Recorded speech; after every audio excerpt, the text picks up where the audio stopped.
Tonight on the Black Channel, we are discussing what should be the consequences for disparaging and insulting an icon, a black icon. Simple question. What should be the consequences for disrespecting a legitimate black icon? No games, no jokes, no intro music, because I want you to understand something. We are at a critical juncture in black people's history. And what has happened is we have watched as white supremacist infiltrators and puppets have been set up and engineered to attempt to undermine us from within and have repeatedly attacked one black icon after another and attempted to define that as black empowerment. First, it was Dr. Francis Cress Welsing. As I told you all then, an unforgivable sin. And next, now you have the nerve to attack Dr. Claud Anderson, a man whose credentials are platinum plated. Platinum plated. For anybody to attempt to do that, that is high treason. There has been no one, and I want to put it with a capital, no one, from the civil rights generation who has been more consistent, more determined, and more steadfast than Dr. Claud Anderson. And at some point, we have got to make it clear that this is something you don't touch. People, I want to ask you a question for those of my brothers and sisters who live in the deep south of the United States of America, a place that these two coon-ass niggas could never set foot. If you attempted to yank down a Confederate flag in public today, not in 1819, I know, I understand, not in 1919, if you attempted to yank down a Confederate flag in public today and there were two white men standing nearby, it's guaranteed that at least one of them would run up on you and attack you to stop you. You are not allowed to disrespect white icons. Even if those icons are obsolete and defunct, you are not allowed to do that. If to my brothers and sisters in California, and these two asshats don't qualify, to my brothers and sisters in California, in Texas, if you attempted to go to Little Mexico, if you attempted to go to East LA, if you attempted to go to the barrio and yank down the Mexican flag or talk badly about a Mexican icon, what would happen to you if you attempted to do that? Talking about nobody's above criticism. If you attempted to go as a Mexican person, I'm not talking about as a black person, as a Mexican person, if you attempted to yank down the Mexican flag and talk badly about Julio Cesar Chavez or any other Mexican icon, East LA, Little Hialeah, Little Mexico, what would happen to you if you attempted to do that? As a Mexican, if you attempted to attack a Mexican icon, what would happen to you? In Florida, in South Florida, in Miami, Miami Gardens, Miami Beach, if you attempted to yank down a Cuban flag in southern Florida, if you talked badly about Batista or Castro, depending on which side of town you're on, What would happen to you if you attempted to do that? If you attempted to disrespect a Cuban icon in Florida, what would happen to you? I'm asking a simple question. I don't want a bunch of off-topic comments in the chat. I'm asking a question. If you went into Southern Florida and attempted to disrespect Batista or Castro, depending on where you're, what the hell would happen to you if you attempted to do that? What would happen?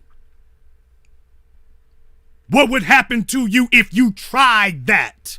As a Puerto Rican, as a Cuban, what would happen to you if you attempted to disrespect one of their icons?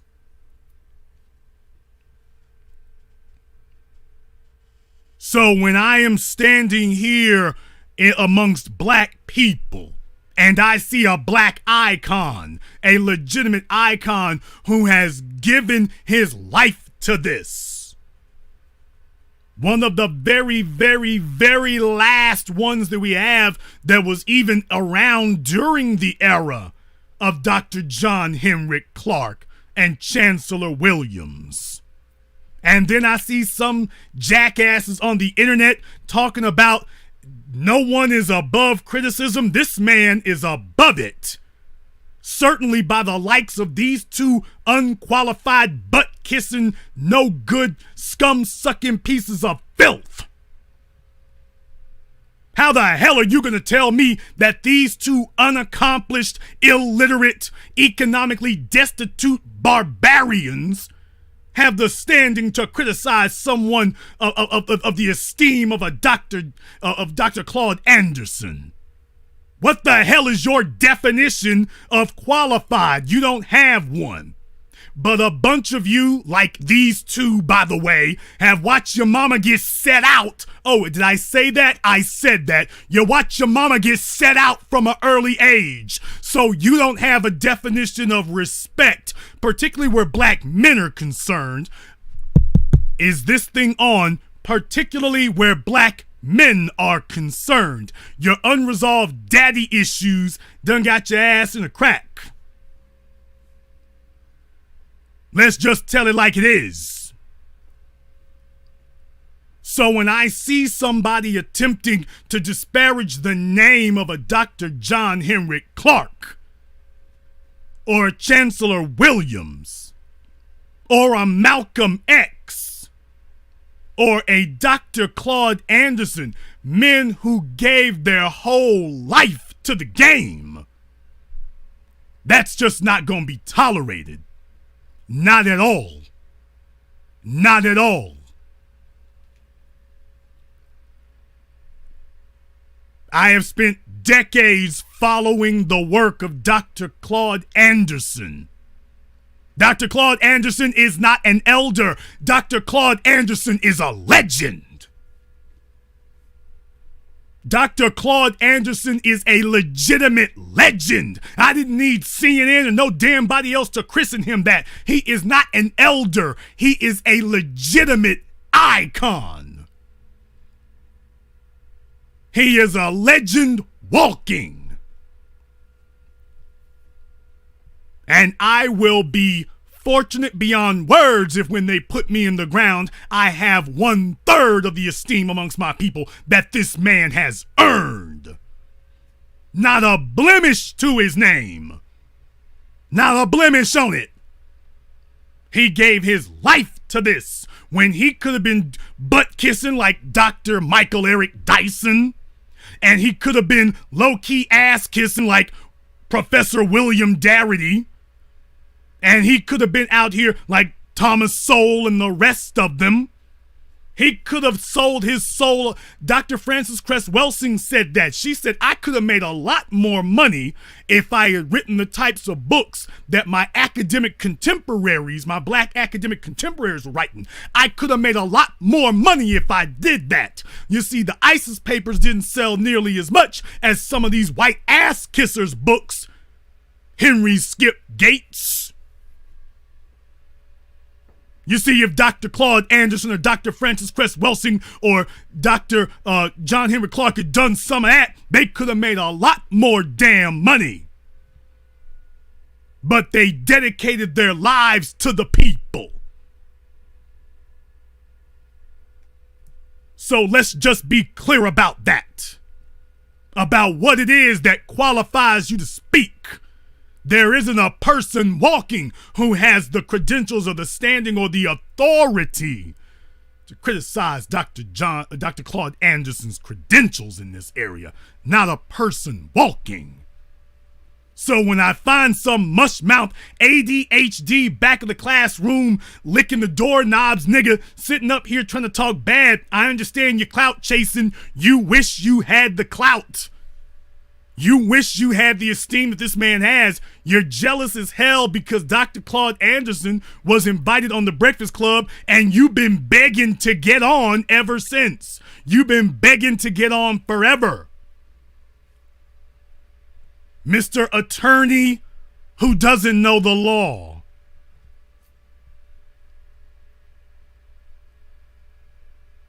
So this is how bad this has gotten. Who are you people still supporting these morons? Who are you? The daddy issues out there must be epic. Who are you? Every time we turn around, these two asshats are attacking somebody. Every time we turn around, they're attacking some icon. If this isn't white supremacist engineering and manipulation, what the hell is? They gave him an article in the New York Times, and the very next thing they did was attack a bunch of black folk. This sounds like white supremacist manipulation. This sounds like they infiltrated these two to sit up here and sow dissent and discord. People, you followed the pathology. You've seen what they're doing. Somebody explain that to me. How in the hell does that happen? How in the hell does that happen repeatedly here? That's not accidental. It's not an accident when you keep seeing that kind of thing occur. That's not an accident. At some point you have to say, okay, something ain't right here. Something is not right here. At some point you have got to say that. Well, I'm here to say that.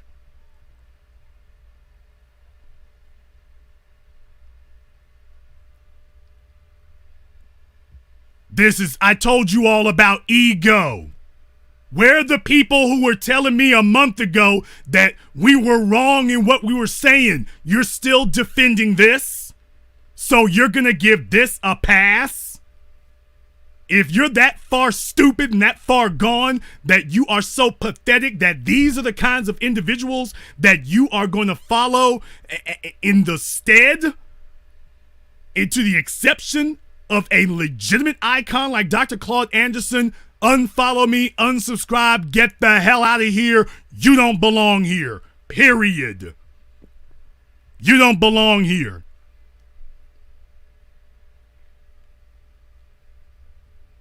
When Malcolm was alive, we didn't ride for him like we should have. I told you all this after Nipsey Hussle's killing.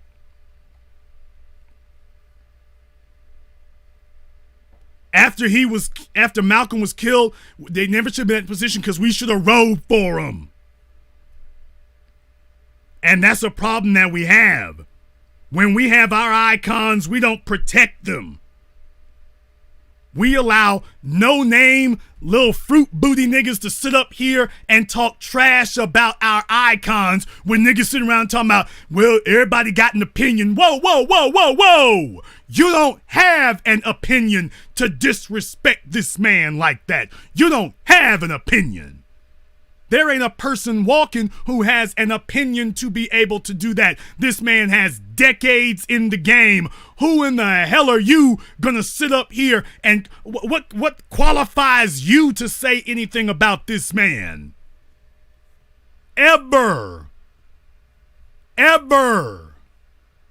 That's not a joke and that's not a game. You don't have any standing to do that.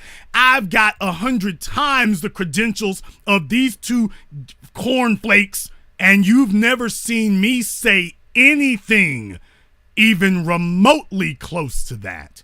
And I've got way more standing than they do. Every time we turn around, these two corn-fed morons are sowing up dissension. This is what you're backing? This is what you're backing? Somebody's gonna give this a pass? This is what you're backing? I'm not going to give something like that a pass. Not at all. I am not going to give that a pass, period. I'm not going to do it. Now, Dr. Claud Anderson was a man that I worked for a very long, hard time to raise his profile when I put out my first documentary film, 7 a.m., in that New York market. In that New York City market, I paid to have advertising put on the biggest television station there, ABC, with Dr. Claud Anderson prominently featured in that commercial. First time it had ever happened. First time ever. Did the same thing in Los Angeles. Did the same thing in that Baltimore Delmarva region. That was how he ended up on Rock Newman. I made it a point to make sure that this man would no longer be ignored. And a few years later, you can see what's happening. A few years later, you're witnessing it. Because we made it a point to raise that profile. And unfortunately, ego and jealousy, there are a lot of niggas who identify with that. And when you have the nerve to sit up here and disrespect a Dr. Claud Anderson because your life has amounted to so little that you have become professional internet trolls, I ask my brothers and sisters from around the world, what should be the consequences for disrespecting a legitimate black icon now in his 80s who has laid down his life for his people? What should be the consequences of that? Because I look at other communities and I know what the consequences would be if you attempted to do that over there. I'm looking at my people and saying, what should be the consequences of assaulting the image of a Malcolm X? How do you teach somebody that they can't do this and they better not try it again? You tell me, what would be the suitable way of making sure they understand that this is never to be done? I'm not talking about some penny anything there. How do you communicate to people that this is untouchable?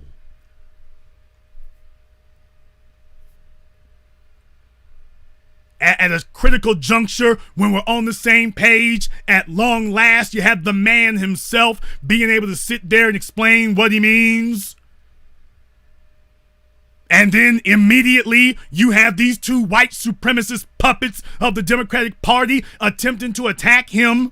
And I say attempting, they could never put so much as a grease smear on the image of Dr. Claud Anderson. However, it is our job to take care of taking out the trash. That's our job. Now, when I spoke about this a month ago, there were people who were still trying to ride for these two. There were people who were still trying to defend them. There were people who were still trying to give excuses. When I spoke about this a month ago, there were people still trying to do that. Where are those people today? Where are those people today you're going to defend this now? Is this how far you're going to let them drag you down? You're going to let them drag you down and say that this is okay too? Exactly who are you defending? Exactly what are you working toward? What are you working toward now? If you're still defending these two at this point, what are you working toward? What are you trying to get done? What are you trying to get done at this point? Well, I'll tell you what they're trying to get done. If you were not aware, and even if you were, they've got a little video where, why, if you ask them what they think, well, they'll be glad to tell you. So you know what Dr. Claud Anderson is about? Dr. Claud Anderson is about the idea that without businesses, black people cannot build economic wealth and thus cannot stop the boot of white supremacy from victimizing us, because rich people can always victimize poor people. So for those of you who tried to say before now that, oh, no, tongue-tied and square jaw were, they about economics too. They're about entrepreneurship too. They're about business building too. For the folks who tried to say that, unfortunately for you, they just put out a video making you look like a freaking moron, because they said exactly what I've been saying all this time. So you can hear it for yourself. The Duke Samuel Du Bois Cook Center on Social Equity, an insight center for community economic development, bring to you what we get wrong about closing the racial wealth gap. Myth 1. Greater educational attainment or employment rates on the part of blacks will close the racial wealth disparity. We can't outrun this with diplomas. Myth 2. The racial home ownership gap is the driver of the racial wealth gap. We can't expect real estate to be our escape from historical wealth inequality. Myth 3. Banking black and buying black close the racial wealth gap. We can't use black dollars to spend our way out of the racial wealth gap. Well, so those of you who are saying that these two are about black economics, they just sat here and said, this video was just put out. They just put this out. So in case there was any type of misconception, they just put this video out telling you that banking black and buying black don't do anything to create wealth and won't close the racial wealth gap. You're hearing it directly from the tongue-tied, mush-mouthed, back of the classroom ignoramus, and you're still defending this person? So they've attacked Dr. Francis Cress Welsing. They've attacked Dr. Claud Anderson. I mean, I'm not even worried about the attacks on the new black media, but understand, this is where they want to lead you. They're telling you they're in favor of reparations, but by the way, you tried to lie and say, well, Jason, that wasn't correct what you're saying. They ain't against capitalism. Yeah, they are. You have two individuals who have failed at basic economics. They wouldn't be able to keep a lemonade stand or a hot dog stand going. And when you ask them about economics, this is what they tell you. Go to their Twitter page of Tone Talks, and you can see this video right now. I downloaded it so you can't get away and hide it. But there it is. He's telling you it's a myth to buy black. He's telling you that buying black is a myth. Buying black and banking black as far as economic empowerment, that's a myth. You're hearing him in his own words. He just put this video up. People, this is the bait and switch of the Democratic Party. Vote down ballot. Support baby bonds. Cory Booker's agenda. Support baby bonds. Remember that word, baby bonds. You're going to be hearing it again soon.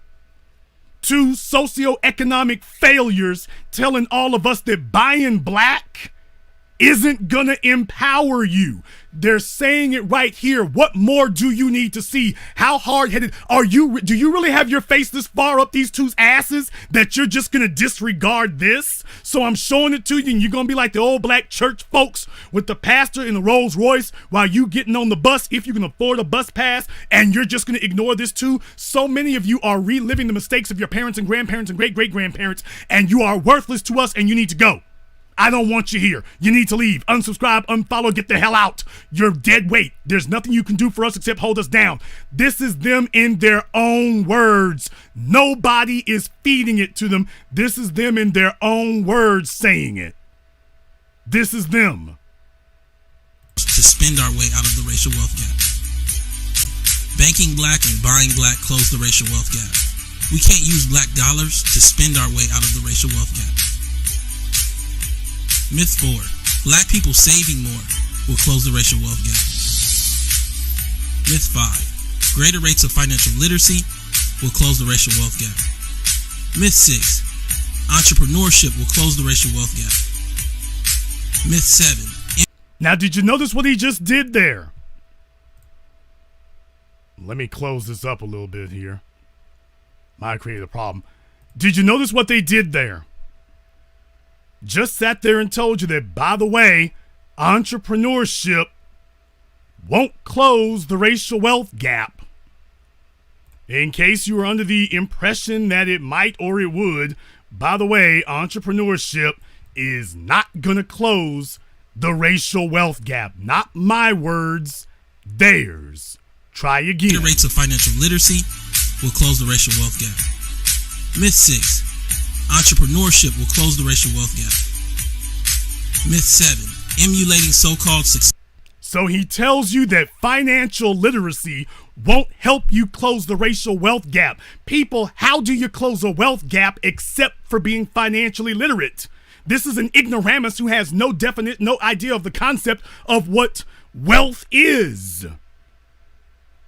He just told you financial literacy won't do it. This is not a video that was put up months ago. This video was just put up. They just put this up as their defense for attacking Dr. Claud Anderson. They just put this up as their defense against me. After they attacked Dr. Claud Anderson, this is their defense. People, they've gone full-blown white supremacist. They've gone full-blown. They've gone full-blown Stacey Dash. They've gone full-blown Fox News. This isn't even being hidden anymore. Yes, this sounds like Prager University. People, this isn't me saying it. I'm not doing it. They're the ones doing it. I am playing for you their words now. You can't say that they're being misinterpreted. They just put this up. This ain't me talking. They just put this up in response to me. This was their response to me, to tell you that entrepreneurship won't work. Close the racial wealth gap. Myth 7. Emulating so-called successful minorities will close the racial wealth gap. So they're telling you, no, you don't have to worry about that. The racial wealth gap? No. Entrepreneurship won't. Then what in the hell are we working towards? If that's not going to help us, then what in the hell are we working towards then? These are simple questions I'm asking. The Duke Samuel Du Bois Cook Center on Social Equity and Insight Center for Community Economic Development bring to you what we get wrong about closing gap. Myth 6. Entrepreneurship will close the racial wealth gap. Myth 7. Emulating so-called successful minorities will close the racial wealth gap. Myth 8. Improved soft skills will close the racial wealth gap. Who the hell said that soft skills will close the racial wealth gap? Who the hell argued that? I guess because so many people tell him that he doesn't talk very well that he's like, well, that ain't gonna mean nothing. It would have. Who would you all want as your attorney? Johnny Cochran or Welcome to Tongue Tied? I mean, Tongue Talk. I'm not mocking anybody. Would you want Benjamin Crump? Would you want Antonio Crump? Or would you want Johnny Cochran? Yes, people, if you are unable to wield the English language, that is a major sign of a mind that is unable to expand. That is the sign of a mind that is unable to expand. Now, wait a minute, just in case you all thought that you had heard the worst, just in case you thought that this was as bad as it could get, wait until you hear what this mush-mouth, mumble-mouth, dumb Donald tells you is the answer. So he's telling you that all these other things are a myth. He's telling you that all these other things are a myth. Wait till you hear what he tells you is his answer to the racial wealth gap, to overcoming economic white supremacy. Wait till he tells you what it is. I'm going to go back a little bit so you can hear the rest of this stuff and listen to what he tells you that the answer is. Black dollars to spend our way out of the racial wealth gap. Myth 4. Black people saving more will close the racial wealth gap. Myth 5. Greater rates of financial literacy will close the racial wealth gap. Myth 6. Entrepreneurship will close the racial wealth gap. Myth 7. Emulating so-called successful minorities will close the racial wealth gap. Myth 8. Improved soft skills will close the racial wealth gap. Myth 9. The growing number of black celebrities prove that the racial wealth gap is closing. Myth 10. Black family disorganization is a cause of the racial wealth gap. None of the mythology that pushes narratives that black Americans are their own worst enemy will close the racial wealth gap. Instead, we need policy that is transformative in imagination, such as racial reparations, baby bonds, or a federal jobs guarantee. Learn more. Wow. Something is transformative in imagination. He didn't say imagination, he said imagination. I'm not mocking. I'm telling you that a person who says he's going to lead us with a socioeconomic strategy can't even lead himself through the English language. And by the way, I'm going to play this one more time so you can hear what he says the answer is. Formative in imagination, such as racial reparations, baby bonds, or a federal jobs guarantee. So he says that the answer to systematic economic white supremacy is A, things such as, he didn't say that the answer is reparations. People, I'm not putting words in his mouth. He meant what he said. Things such as reparations, baby bonds. So him and Cory Booker, Democratic candidate Cory Booker, tongue-tied and square jaw, have come here to sell all of us on the Democrat strategy of baby bonds. And for those of you who don't know what baby bonds is, it's essentially, like those Gerber life insurance policies. That's what baby bonds is. Only the federal government, when you're born, you'll get $1,000 baby bond that supposedly will grow over time. Oh yeah, but everybody's gonna get one, not just black people. So this is gonna close the racial wealth gap by giving it to everybody. And by the way, tongue-tied is in favor of giving to everybody. And I'm gonna prove it in their own documentation. So understand, you're not hearing this wrong. So he said things such as reparations, Cory Booker's baby bonds, and a federal employment guarantee. Did you get that part? A federal employment guarantee. So no wonder he doesn't think that entrepreneurship will work. This nigga wants all of us to go to work for the damn post office. What the hell is a federal job guarantee? So black people are just given automatic approval on the civil service test? This is his solution? So for those of you who live in New York and California and Los Angeles, his solution is a guaranteed federal job. When the federal government is trying to downsize everywhere, he's telling, oh no, we're gonna get the federal government to give us jobs. Do you think Donald Trump is gonna hire one more black person than they absolutely have to? This nigga is talking about begging. I'm not making this up. You heard him say it for himself. Some of you out there are having cognitive dissonance because he reminds you of your tongue-tied daddy. It's time to get over that. These are his words, not mine. We need policy that is transformative in imagination, such as racial reparations, baby bonds, or a federal jobs guarantee. Learn more by reading the full report today. So this is the tongue-tied, slack-jawed, bug-eyed, cross-eyed idiot who would try to tell us that he has the standing to criticize a Dr. Claud Anderson, and this is his plan? Baby bonds, which weren't his idea, and the best that Sandy Darity could come up with was the Gerber baby food life insurance policy. I guess that shouldn't be very surprising. But you all this video was just put up. This was his response to me when I called them out about attacking Dr. Claud Anderson. This was their response to me. That don't listen to Claud Anderson say we need to build businesses. We need to beg for baby bonds, and we need to double beg for a government job. As if they won't get rid of it when the next administration comes in.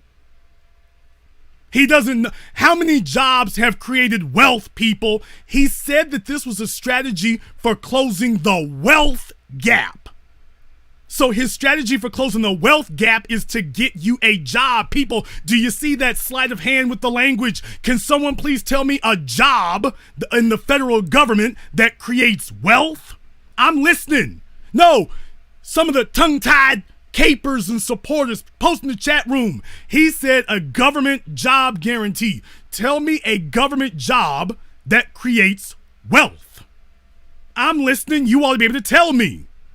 What is a government job that creates wealth?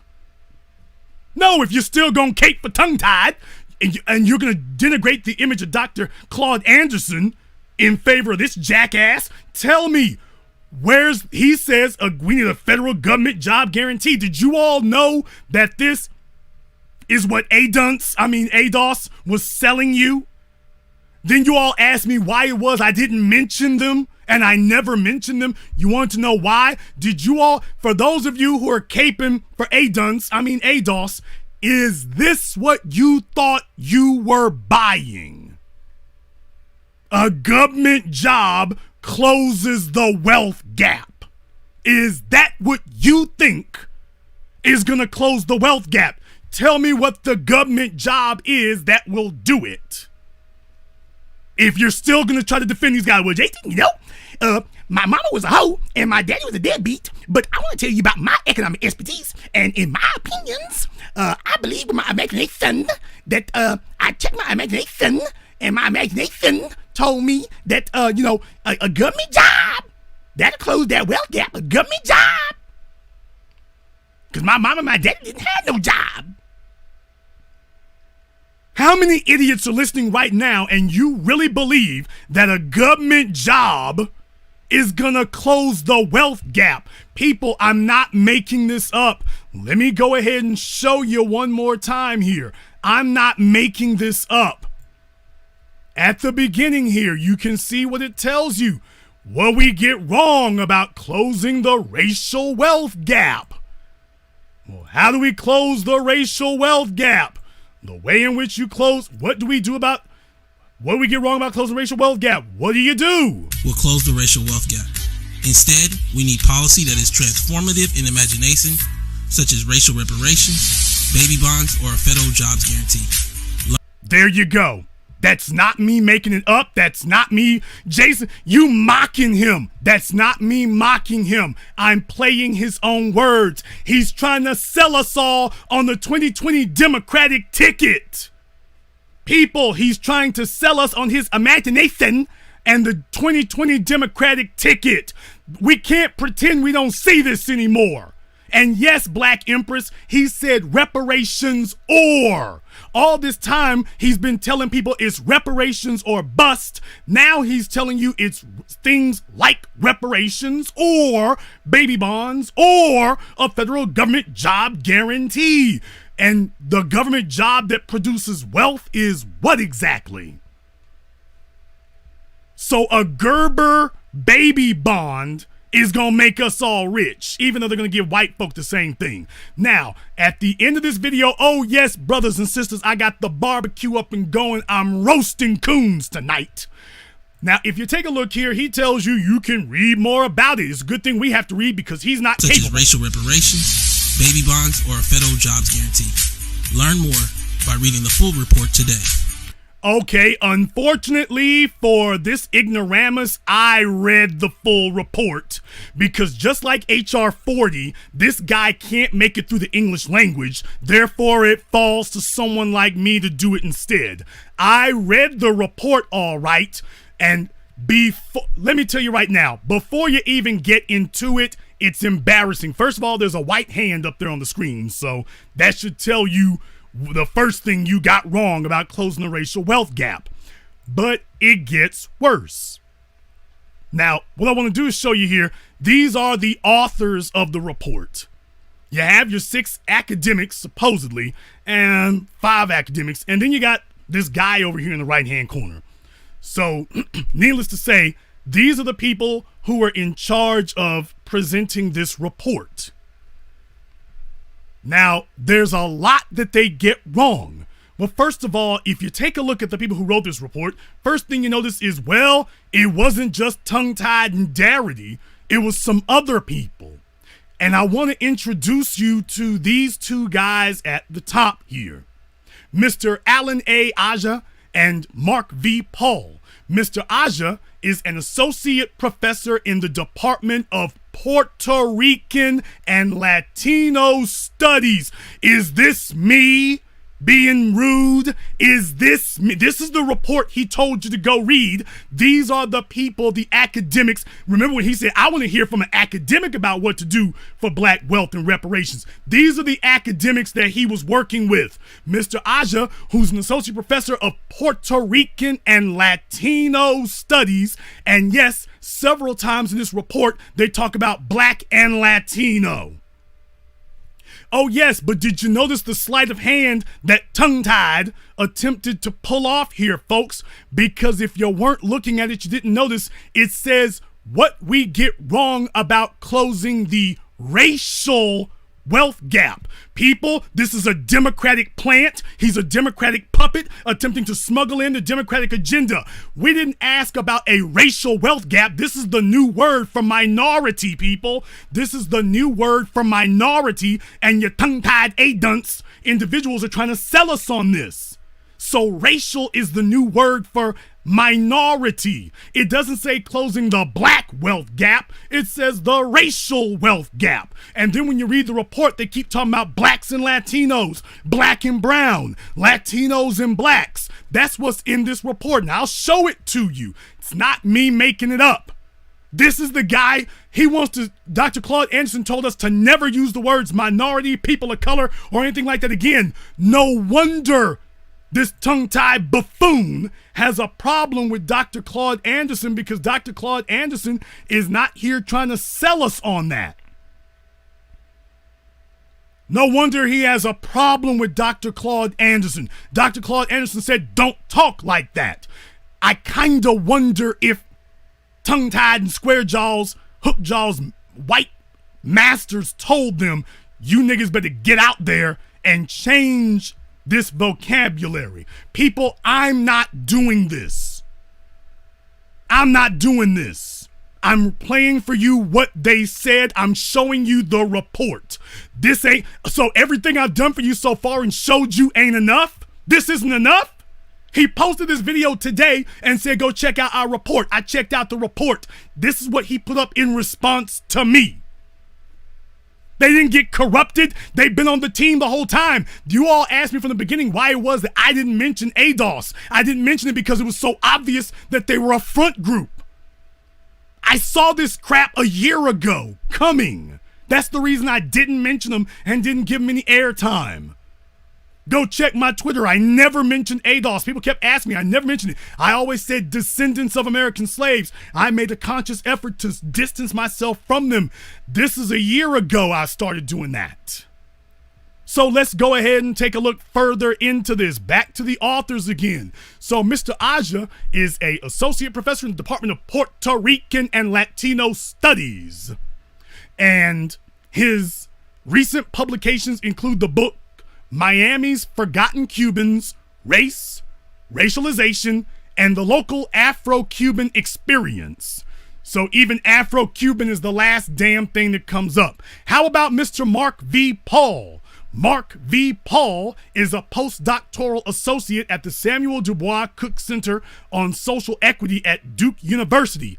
His research focuses on inequality by, and I'm quoting now, you can see it on your screen, race, class, ethnicity, and gender. Tongue-Tied told you to go check out their report. Unfortunately for Tongue-Tied, unlike him, I can read. I read the report. I'm looking at what they're saying. This is what they're selling us. They're trying to smuggle in the Democratic LGBT agenda. When he says gender, we all know what that means today. Gender is LGBT. So there you go. No wonder they are upset with Dr. Claud Anderson. No wonder you're mad.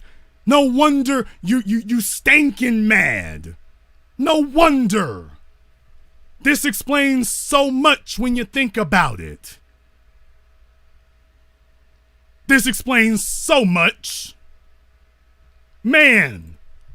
No, I'm not putting words in anybody's mouths. I am telling you, he said today, go check out the report today. I checked out the report today, and these are the guys on the report. And it doesn't get a hell of a whole lot better when you go through the list of other people. I don't care if you like me. I don't care if you don't. I don't care if you think I'm nice. I don't care if you think I'm harsh. I don't care if you think I'm good. I don't care if you think I'm evil. If you are still supporting ADOS as led by these two magpies, is this what you thought you were signing up for? Puerto Rican and Latin studies and class, ethnicity and gender, environment economics and stratification economics. He works on innovative policy solutions to the pervasive inequality in the U.S. and abroad. Not a word in here about black people in case you didn't notice. Are you still backing these two morons? So you just gonna overlook all of this and say, well, sometimes you gotta promote the LGBT agenda to get some black empowerment. It'll help us indirectly. They'll help us indirectly. So the same people who told you after we said it, don't vote for Kamala Harris because she's talking about indirect benefits for black people, nothing direct. They now put together a study that he says, follow us. We've got the pathway to indirect benefits. It'll help everybody, but it will disproportionately benefit black people. I am not making this up. If you go to their website, and as a matter of fact here, I'll do you a solid right now in the chat room. I'll do you a solid. Let me break away from what I'm doing. Let me post that in your chat room. I just put the link up in the chat room to the PDF of the report. If you're on your cell phones, it might be hard for you unless you have a newer phone, unless you listen to YouTube and serve at the same time. But there's the link to it. Now, if you will go to the page about entrepreneurship, if you go to that page, which is around page number 28, I believe it is. Let me go down a little bit. I've been jumping around so much. Page 31. If you go to page 31, and we're going to take our time on this one because this is what Hook, Jaw, and Tongue-Tied have been selling.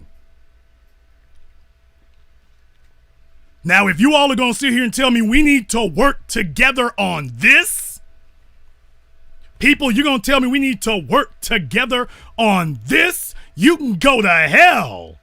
I'm not going to sit up here and work together on this. We need unity. If unity means empowering a non-black agenda, and because some of you are refusing to admit that you were wrong, you're refusing to admit that you were wrong, so you just gonna ride for them no matter if they lead you right into the very same burning house that they told you that they were gonna rescue you from. Everything that they told you 8 months ago, they were saying it before, whoa, you don't need to support Cory Booker. Now they're back with Cory Booker's agenda. Exactly what they claimed we wasn't gonna do. Exactly what they claimed wasn't gonna happen. Now, if you go to the report and go on page 31, it says myth number 6.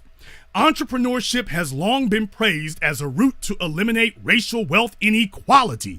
Notice that word again, racial wealth inequality. As an adjunct to myth number 3, entrepreneurship has been identified as a path to the phantasm. For those who don't know what phantasm means, that means a ghost of black capitalism. For at least 3 decades, internet wealth gurus, black and white, have told people if they only left salaried employment and struck out on their own, they could get rich like the 19th century robber barons. The problem has neither been borne out by the evidence, nor is it proven to be accurate advice under current circumstances. Not all of the effects of successful large-scale entrepreneurship are salutary. It can also destabilize communities. Now listen to what they say next. They quote someone: "The most successful entrepreneurship is disruptive, a term entrepreneurs these days have donned as a magic mantle. Quote, we have a disruptive business model, a disruptive technology, and will disrupt the market," goes the startup pitch. Amazon has disrupted bookstores and other retail chains. Zipcar disrupted car rentals. Netflix is disrupting cinemas and cable companies. Airbnb disrupts hotels, and Bitcoin may disrupt the payment industry. But the meaning of disruptive was never meant to be pure and all positive.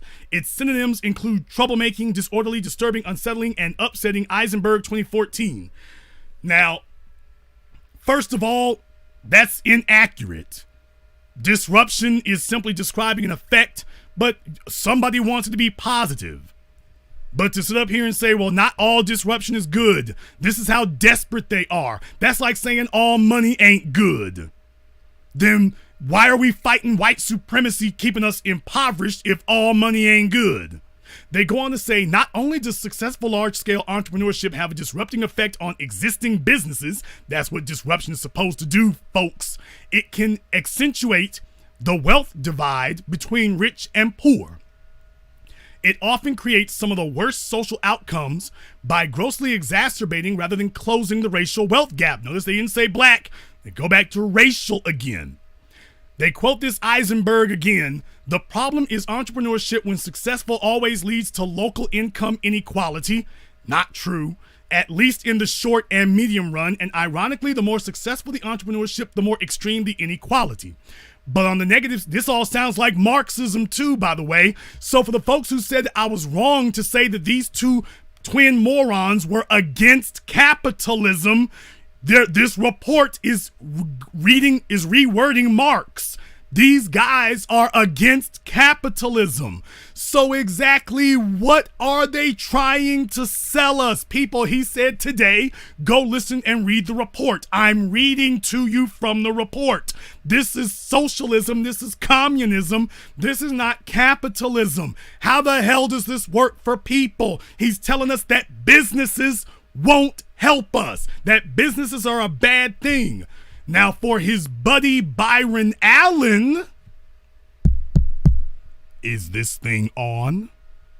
So, for his buddy Byron Allen, entrepreneurship makes him an authority to speak.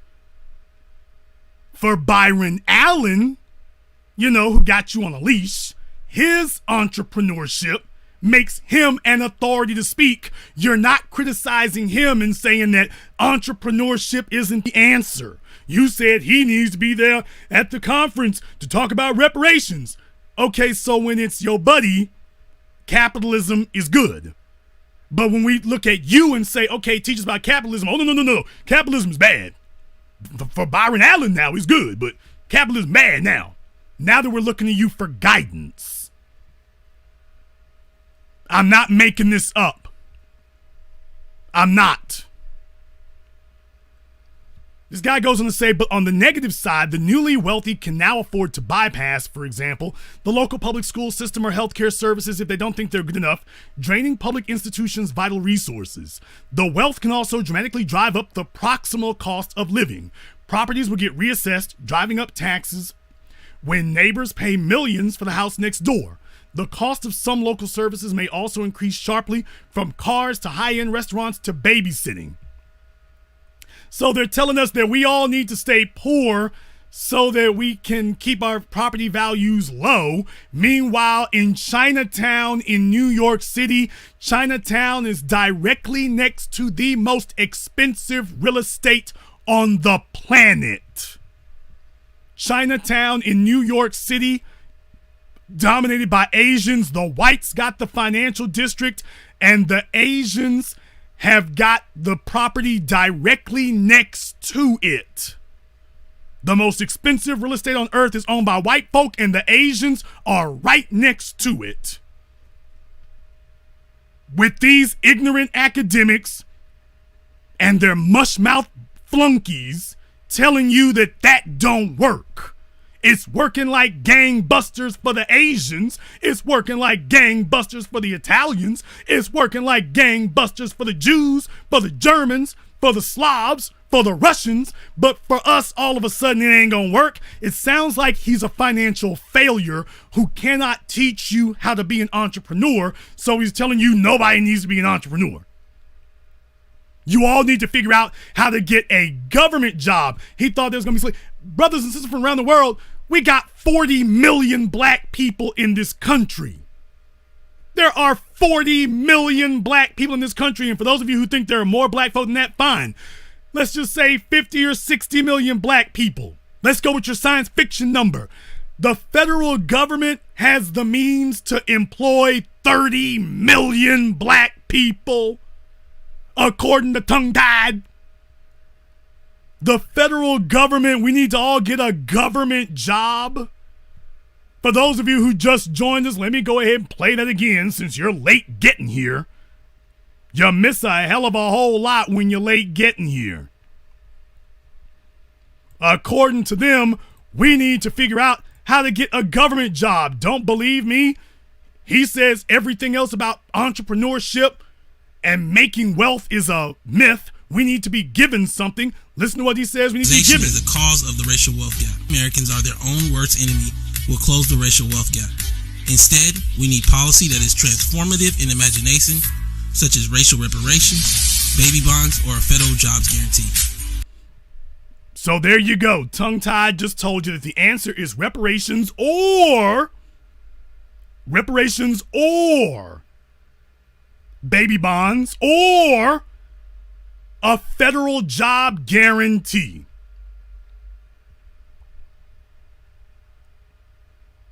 Did you get that? Or a federal jobs guarantee. Or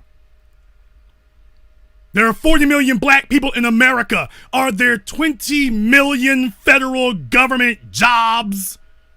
This is the video that he just posted in response to me taking them to task for attacking Dr. Claud Anderson, people. This was their response. They attacked Dr. Claud Anderson today because they're jealous that people wanted to hear from him and not from them. They tried to lie and say that Dr. Claud Anderson, saying that there were all these Johnny-come-latelys to reparations, was talking to them. They lied as if Dr. Claud Anderson knows who the hell they are. So they lied and said that, but guess what? They're telling you all that their plan isn't reparations. This was today. People, the trick bag just got opened, folks. The trick bag just got exposed. If you're going to overlook this, get the hell out of here. You're too dumb to be here. You don't have to disavow being a descendant of slaves. You don't have a choice in that. But supporting these idiots? No. No. Absolutely not. No. Not going for it. And since this asshat sat up here and said, here, go ahead and read my, go ahead and take a look at the report that I was in the room of, but didn't actually do anything for. Somehow I figured out a way to get my name on it, but hell, I wouldn't want my name on something like this. Then you realize how far this mess is going. Then you realize how far they're going with it, and it's like, okay, this isn't turning out so well. So the next thing they say in here is, I want to go down a little bit here. It says, in general, the net effect of entrepreneurship is to recycle an expanding, often an outrageously expanding circuit of wealth among members of an upper class of white players. In the 21st century, the number of persons coming from poverty, whether white or black, the number of persons coming from poverty, whether white or black, I'm reading from you from page 33 of their report, whether white or black. So this report, if you thought I was just exaggerating, that this is not about helping black people, this is about minorities, and these two have been smuggled in by the Democrats to tell you that we don't talk about minority anymore. Now it's about people of color and race. It's the racial wealth gap. Now, Dr. Claud Anderson taught us, don't look for those code words, look for black. Ask if they're talking about black people. If they are, we go from there. If they're not, no. No. So he's telling you here, whether white or black, the number of persons coming from poverty, whether white or black, to enter the ranks of the super rich via entrepreneurship is infinitesimally small. When we compile the data, well, I know Tongue-Tied didn't do the addition on this, even those members of marginalized communities, this is page number 33 of the Tongue-Tied William Darity report that they said today. Today they said you need to go read this. I'm reading it to you right now. Do you all hear all of this treasonous language? Black and white, black and Latino, marginalized communities. This is Kamala Harris, damn it. This is Kamala Harris being smuggled into you in the candy coating of A-dunce. Hook, jaw, and tongue-tied are sitting up here telling you that we need to this is their plan. These are their peeps. This is what they're selling. No wonder they're attacking an absolutely indefatigable defender of black people like Dr. Claud Anderson. This is an unforgivable offense, and now you can see why. Now you see why they're saying it. But wait, I'm going to keep going. Yes, as bad as this has been, I can keep going. They said when we compile the data of those marginalized communities who managed to enter into entrepreneurship largely fail. This is due to a number of factors ranging from undercapitalization, limited market access, or outright theft or destruction. Blacks are far less likely to own a business, and for blacks that do own a business, they have far less equity. Black business literally has been annihilated nearly as often as it is sprouted in America, dating back to the Tulsa Massacre in 1921. It happened way before then, but that just tells you these people are full of nothing but cliches. The raising one of the nation's historically prosperous black communities. In reality, the data paints a daunting picture for diversity in entrepreneurship. According to the U.S. Census Bureau's survey of business owners, which is conducted every 5 years, over 90% of Latino and black firms, I'm reading from Tongue-Tied's report that he wanted his name on it the same way that Joe Biden wanted his name on the 1994 crime bill. Okay. I'm reading the report. I'm reading the report that Tongue-Tied says he was responsible for writing, even though he was a bit player. Read the report itself. The U.S. Census Bureau survey of small business owners, which is conducted every 5 years, over 90% of Latino and black firms do not have even one employee other than the owners. And then you take a look at the list of the so-called authors of the report. Mushmouth irrelevant Antonio Crump is off by himself. And when you take a look at the white guys, oh man, the conversation very quickly went to non-black issues. I wonder why. Are you still caping for these two? I just got just a really honest question. Are you still caping for these two? Are you somebody who is still caping for these two and pretending, well, Jason, that's just a part of it? A part of it? What the hell are you defending? What are you defending? So these two get on the internet and talk about, we need to talk about just black folk when me and the new black media make the issue black folk. But then as soon as you turn your back, these two are telling you, oh, it's about black and Latinos. It's about minorities. It's about racial groups. It's about marginalized communities. This is from the report that Tongue-Tied is taking responsibility for. It says the proportion of owner-only firms reaches a high of close to 98% for the subgroup of black female-led businesses. When blacks do own a business, the return to that business is lower than that of whites and falls well short of the racial wealth gap. So they're telling you again, don't worry about it. We got you here. It's a racial wealth gap. That's what we need to be focused on, is a racial wealth gap, not a black one.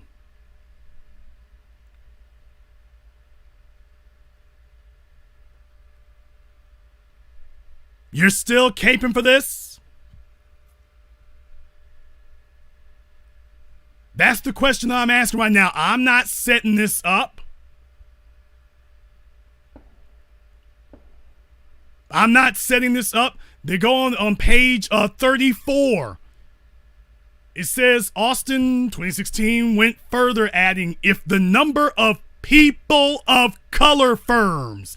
Now this is page number 34 of Mushmouth Antonio Crump's the report that they allowed him to stand in the room and hand them the pencils while they wrote it, so he's been trying to take credit for it. Fine, we're going to hang this around your neck.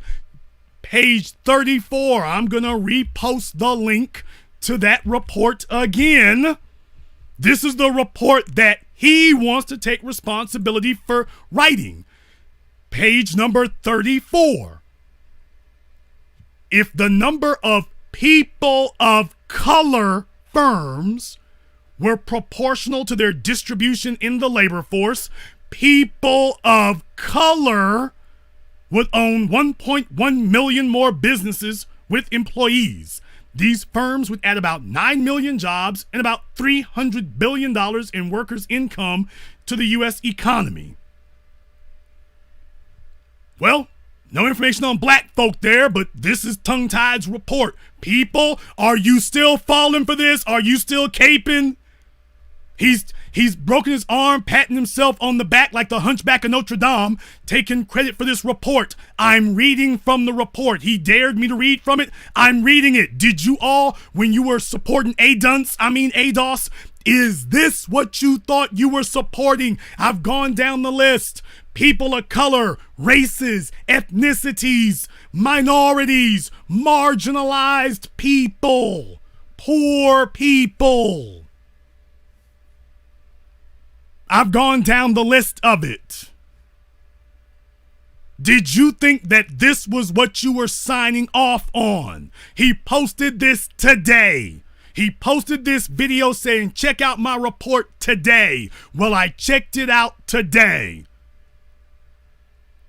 This sounds like Kamala Harris and Cory Booker. It's not even subtle to say this is Democratic talking points anymore. Everything that Dr. Claud Anderson told us, all these trick bag terms, all in this report, he's saying the report's got the documentation and it's littered with all these trick bag terms. Black people are marginalized, but then again, that shouldn't be very hard to believe, because after all, you were told from the beginning that this report is about the racial wealth gap and not the black wealth gap. And the white guys that they had there, this is their expertise. This is the expertise that they got, and he's so happy to be able to be counted among them. Here's their expertise.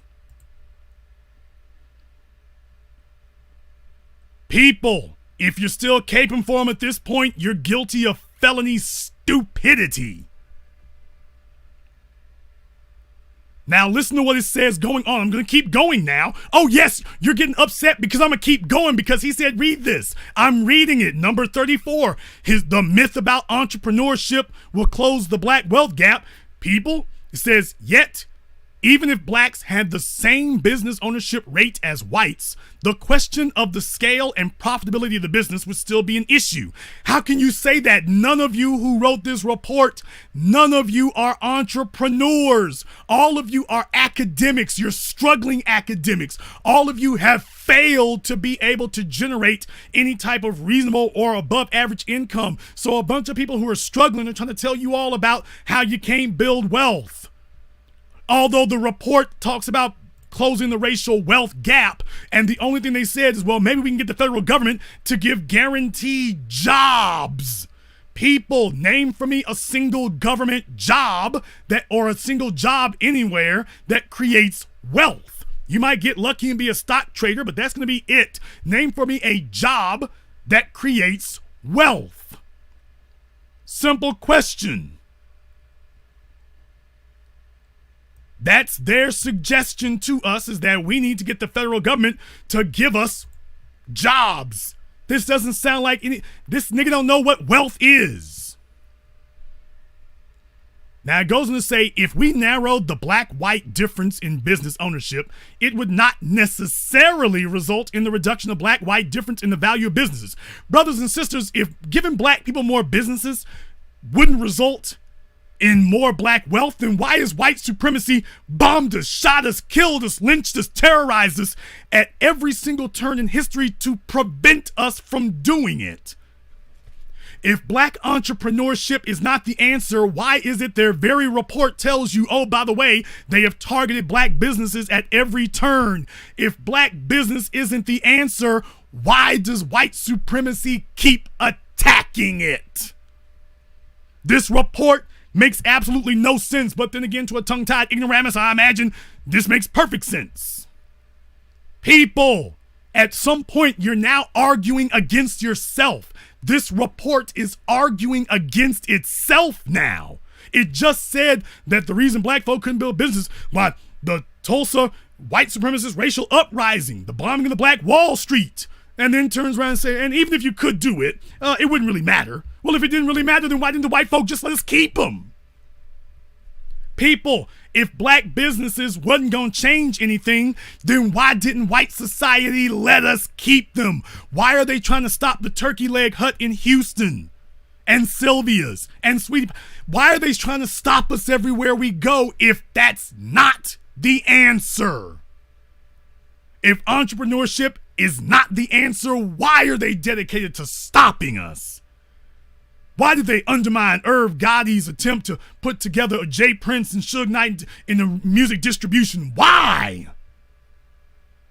And then this nigga comes and tells us, y'all need to figure out how to be government employees. Oh no, let me go ahead and play that again.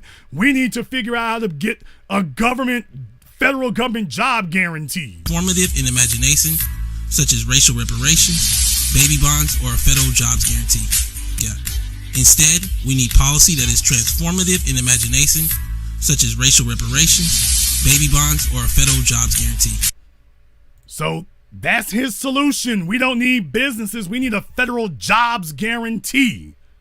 From the government, he's going to put it in the hands of Donald Trump, Mitch McConnell, Nancy Pelosi, but he got his face up her ass, so okay. Chuck Schumer, Joe Biden, that's the United States federal government. This was posted today in response to me telling them, how dare you attack Dr. Claud Anderson? They said we can attack Claud Anderson because we've got the solution. The solution is a federal jobs guarantee. They said we can attack Dr. Claud Anderson because he doesn't know what he's talking about. Black business in the hands of black people isn't the answer. The federal government, the same federal government that put us in this damn mess, that's who we need to be relying on. This is what Mushmouth and Hookjaw been telling y'all. We need to do that. They put this up today in response to me. They put this up today. They said this today. Are there any of you who are still sitting up here caping for A-dunce? talking about, well, some of the things they say are right. They're telling you, we're not going to lead you to black wealth. We're going to try to lead you to a jobs program in a nation where $15 an hour is the damn poverty line. The minimum wage is $7.25, but even if we double that, you're still at the poverty level. And they talking about, well, don't worry, we're going to get you a job.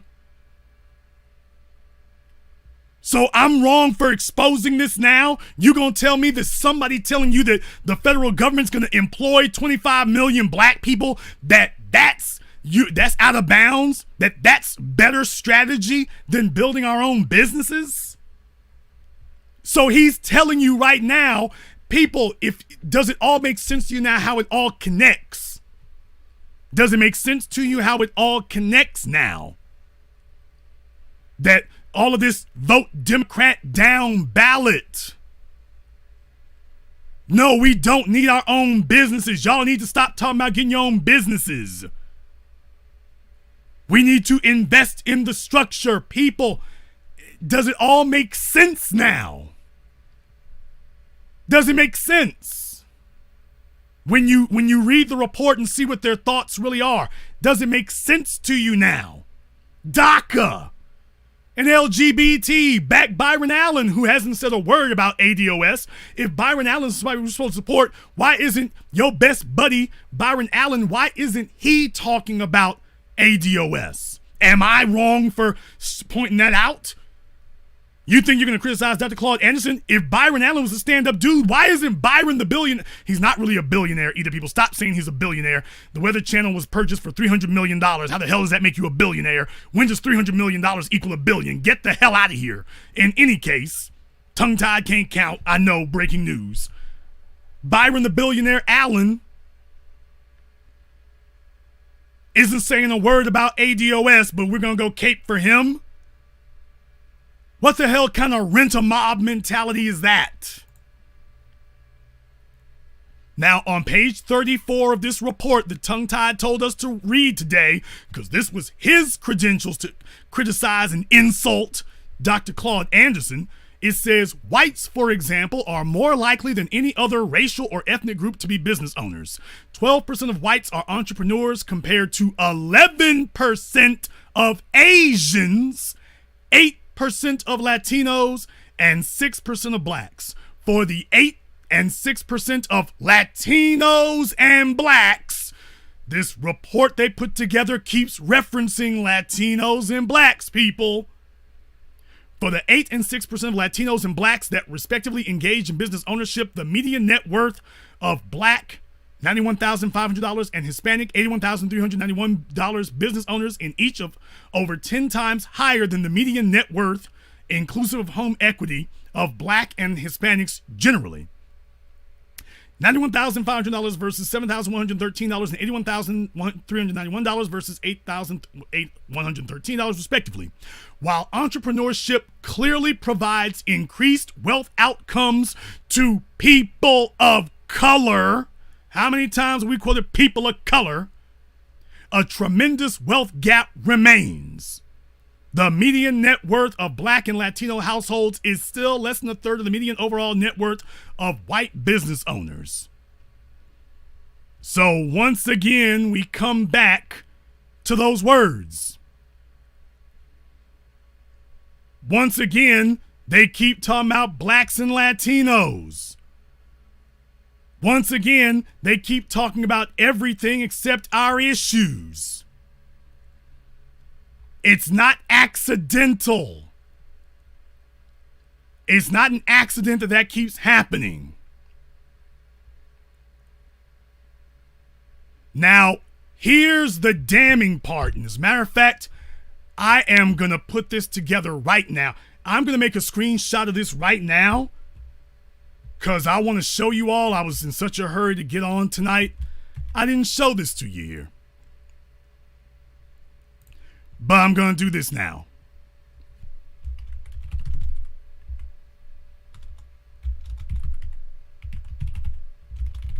All right.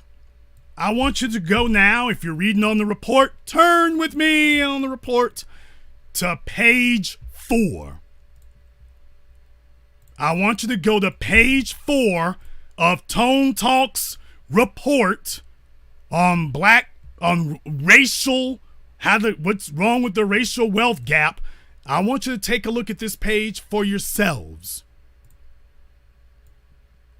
Go to page 4. Now, page 4 is the introduction to their report, where they're talking about the myths of what's caused, quote, racial inequality. In the middle of that page number 4, you see it says, now this is the introduction.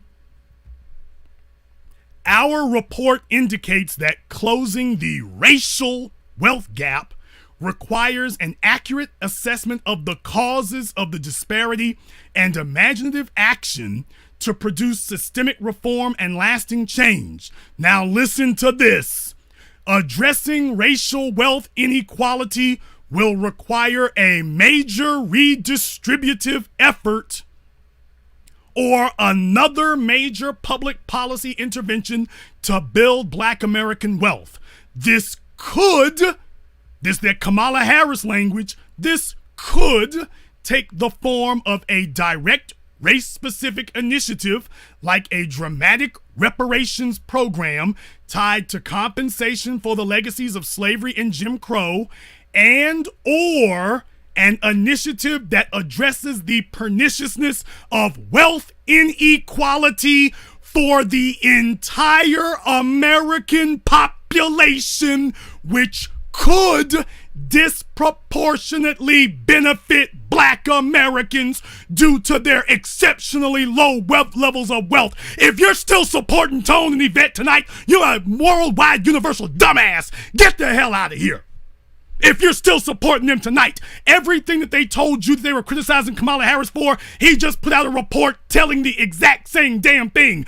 Baby bonds, racial wealth, minorities, people of color, all Americans, disproportionately benefits Black people. Exactly what he told you he was allegedly criticizing Kamala Harris and Cory Booker for. He just put out a report that says the exact same damn thing and says, this is the answer.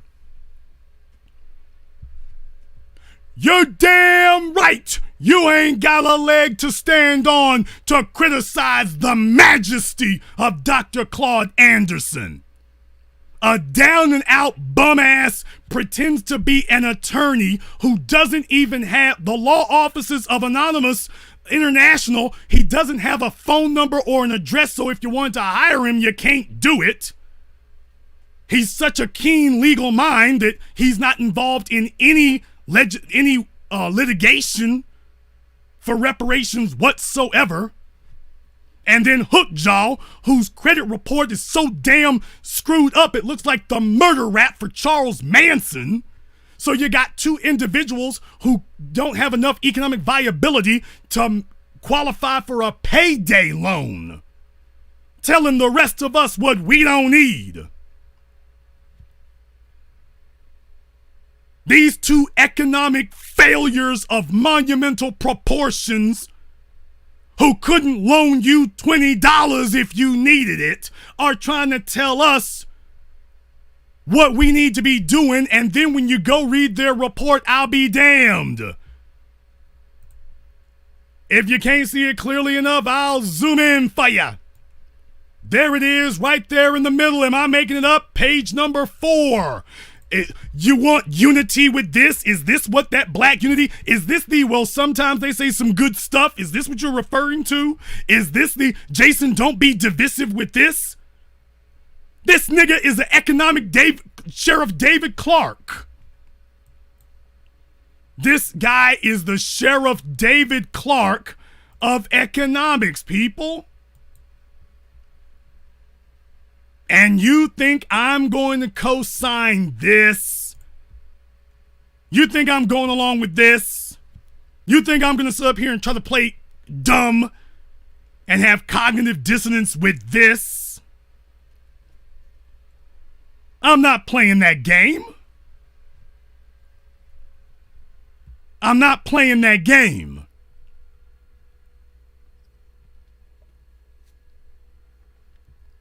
This is their racial wealth strategy. You just saw it for yourselves. It's in there. And by the way, the more you keep reading, the worse it gets. The more you keep reading, the worse it gets. Notice I stopped halfway through. Want me to keep going? I want to play for you a little tune. Want to hear it?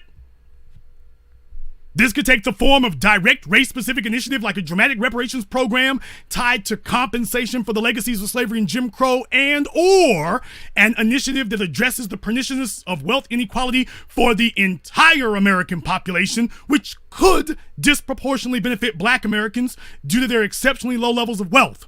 Indeed, the two strategies, reparations for America's record of racial injustice or the provision of the equivalent of a substantial trust fund for every wealth-poor American, need not be mutually exclusive.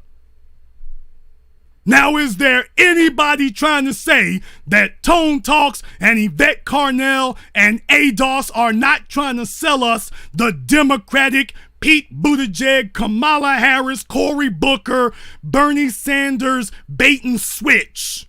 This ain't about reparations any damn more. This is a bait and switch.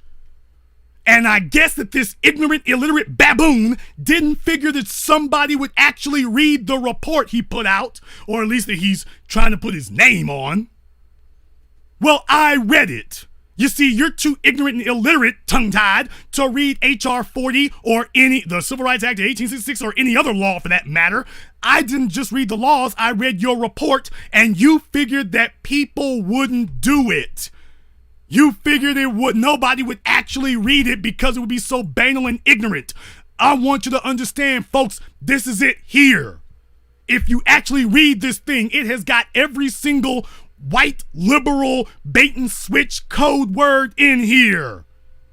People of color, underprivileged communities, underdeveloped, Black and brown, Black and white, disproportionately benefits Black people.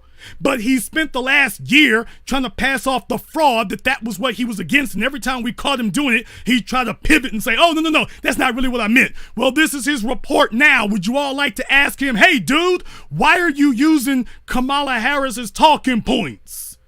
This was the report that he put up today, in the video that he put up today to try to justify attacking Dr. Claud Anderson for saying that we need businesses. Now, I want to ask you all right now, who the hell you rolling with? Brothers and sisters from around the world, who in the hell are you rolling with? That's all I want to know right now.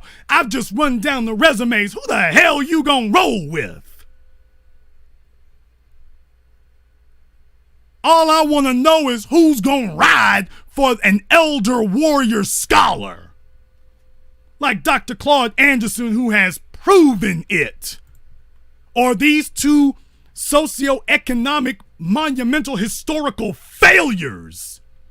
You're an attorney who's never filed a lawsuit on behalf of reparations. What good is your degree? I'm watching Kirsten Clark. I follow her on Twitter. This woman's filing lawsuits all over the damn place. Half of them I disagree with, but she's filing lawsuits for Black folk. This dude claims to be an attorney, ain't filed nothing. He's criticizing Claud Anderson, talking about Claud Anderson has a PhD in education and not economics. Well, guess what, buddy? Neither does Byron Allen and neither do you. You don't have one in economics. Why in the hell would we listen to you? You ain't got a boot to piss in, a window to toss it out of, or a bum to slang it on. What in the hell makes this clown show think they could talk? Let me tell y'all something about Dr. Claud Anderson.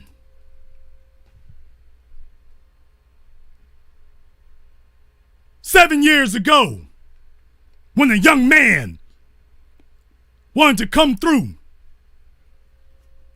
and wanted to see him, called him up out of nowhere, had read the man for years and years, Called him up and said, I'm putting together a documentary. I want to have you in it. Will you talk to us? He said, come on up. You have to come out to the fish farm, though. He's way out in the boonies, but you got to come to the fish farm. I said, I'll be there. I interviewed this man, and I've never said what I'm about to say tonight. I've never said this. Dr. Anderson agreed to give me a couple of hours of his time. He did. He was gracious. He gave me a tour of the facility and everything.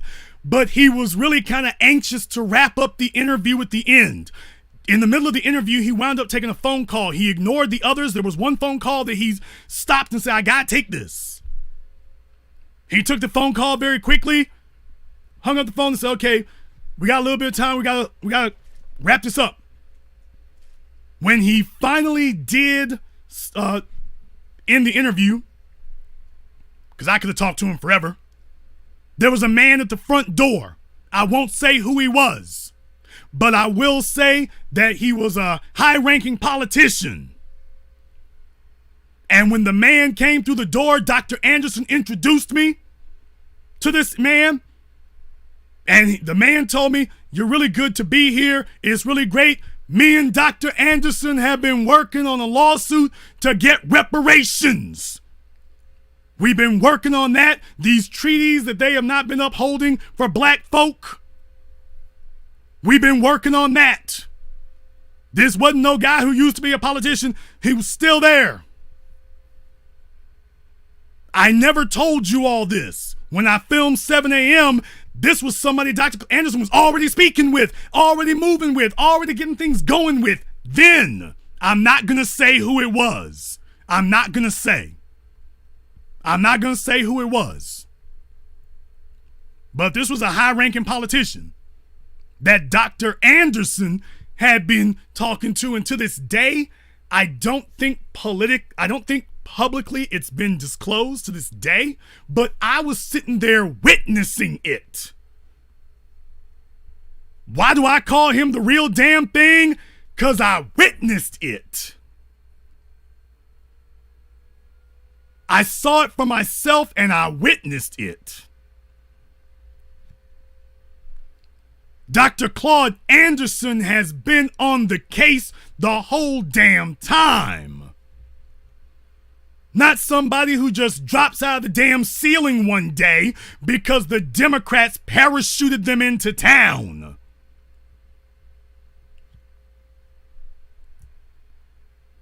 Dr. Claud Anderson had been talking about reparations before the rest of us, before YouTube was created. When this nigga was still taking repeat remedial courses in high school, Dr. Claud Anderson been on the case. He's been on it.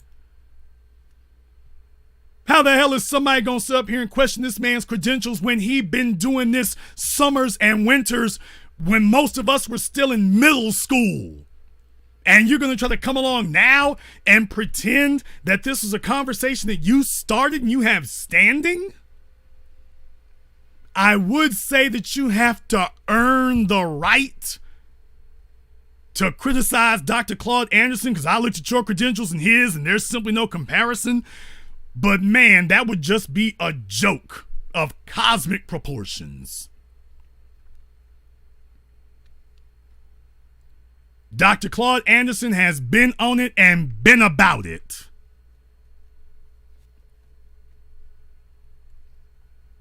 For somebody to try to kick dirt on his name and try to talk about what arrangements between him and a bank, you don't know what the hell happened?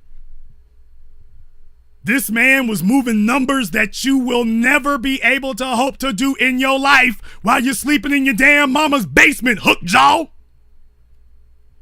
No wonder you're jealous as hell.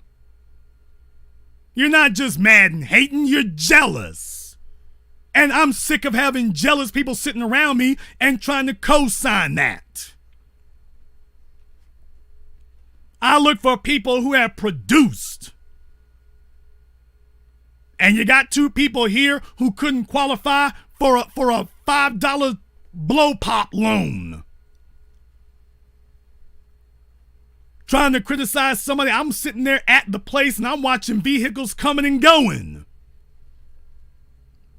I toured the whole damn thing. For those of you who saw my documentary 7 a.m., you could see that was just one building. You saw how big that damn thing was. You saw how many vats for fish he had in there. And I'm telling you, they were all on and they were all working. They were all on, they were all working, they all had fish in them. All of them. All of them. You trying to criticize somebody who lost millions of dollars? Meanwhile, it's two niggas who couldn't loan you $3 if their life was on the line, and you got the standing to criticize him? When you've literally never produced anything in your life but hot air. That's the only thing in this world you ever produced. But we're going to listen to you? That's what we're going to do? At some point, people, we start to become caricatures of ourselves. When you lack standards and lack standing. But tonight is damn me it. This is it. It is time to retire these two traitorous bastards to the trash heap of history. They need to go the way of Black Lives Matter, DeRay McKesson, Nessa, and the rest of them. Does anybody remember them? Anybody remember Black Lives Matter today? Does anybody remember how that went? Because there used to be a thing called that, and then we got them moved out the way too.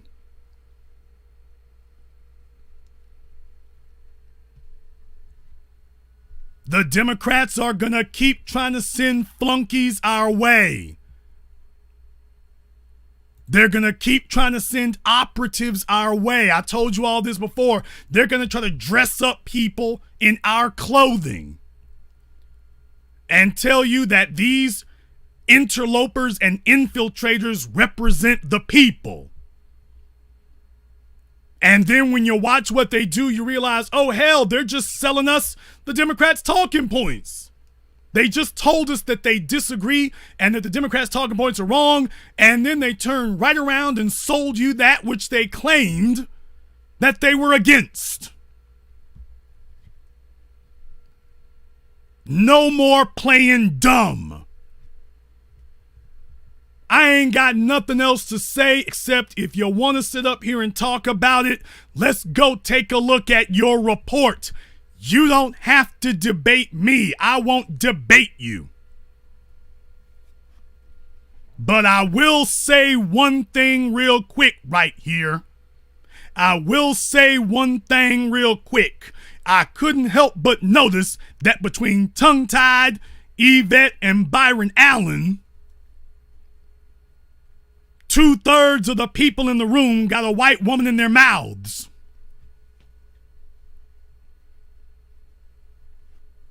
And I couldn't help but notice that so much of this seemed to be self-serving.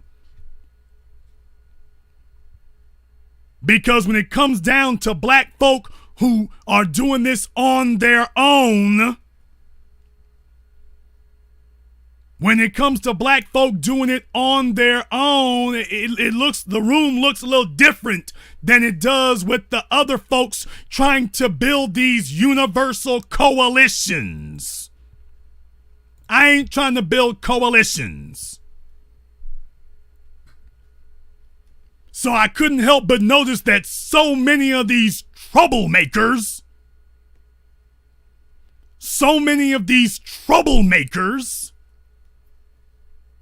are sitting here with a non-black female and couldn't help but notice that they keep so much havoc and so much mess going. Oh, am I making that up too? Am I making it up too?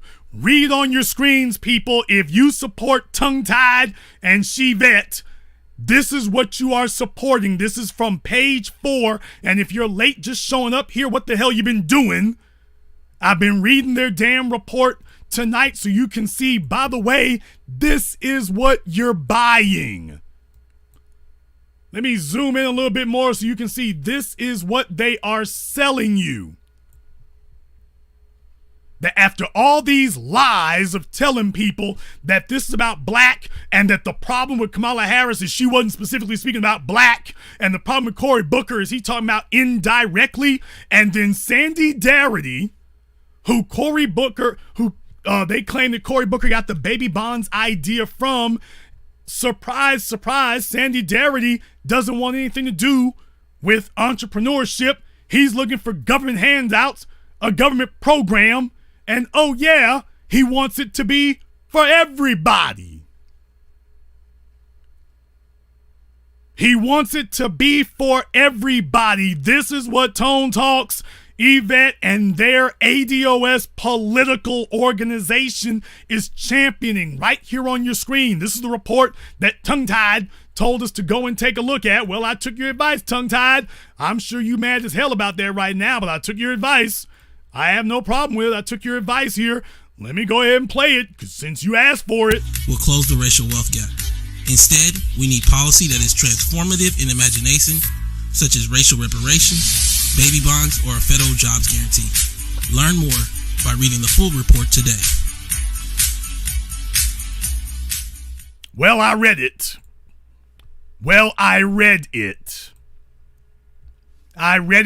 You all heard it tonight. It ain't nothing nice. I just want to know who's still riding for this guy after you saw this. Who's still riding? Who's still riding? I want to know who's still giving this a pass. People, this is the report that he just told you. Read our report. There it is on your screen, right there. Addressing the racial wealth gap will require a major redistributive effort. This could take the form of a direct race-specific initiative like a dramatic reparations program tied to compensation for the legacies of slavery and Jim Crow, and or an initiative that addresses the perniciousness of wealth equality for the entire American population, which could disproportionately benefit black Americans due to their exceptionally low levels of wealth. Brothers and sisters from around the world, this nigga talking about he's willing to settle for exactly what he told you we shouldn't vote for Kamala for, at least at first, because he was caping for her too. But he now, when you get the report, Kamala's out the race, but he's still selling Kamala Harris's indirect, disproportionate, trickle-down economics for black folk. Kamala's out the race, but Tongue-Tied is still selling her campaign platform.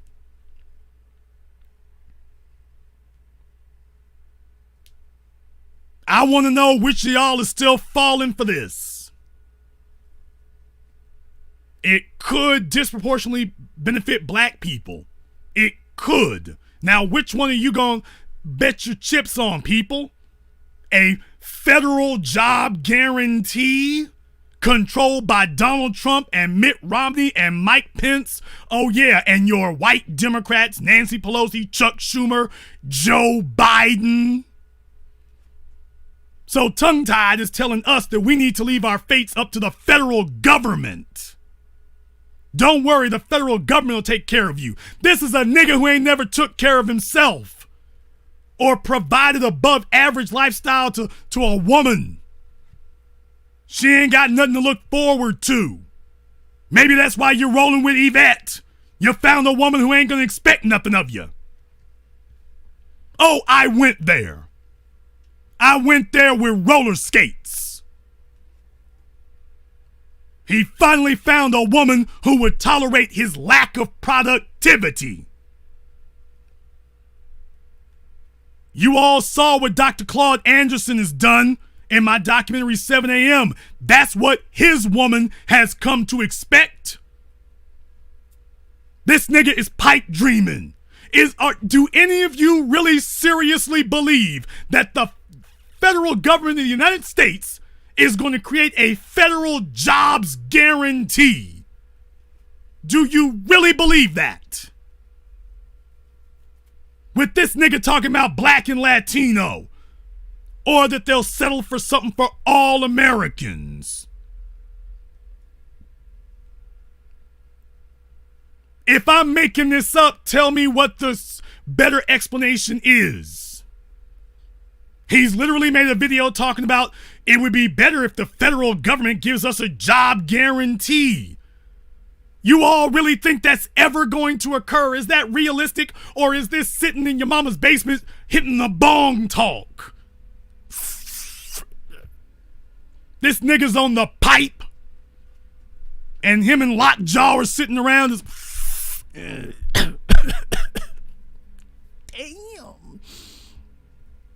You know, what we really need, Chicky Baby, is a federal jobs guarantee. They need to guarantee us a job. That's what we need. That's how white folks build wealth, don't you? They build wealth. They build wealth with jobs, Chicky Baby. That's right. All this business ownership stuff that they ain't gonna work. If you expand your imagination,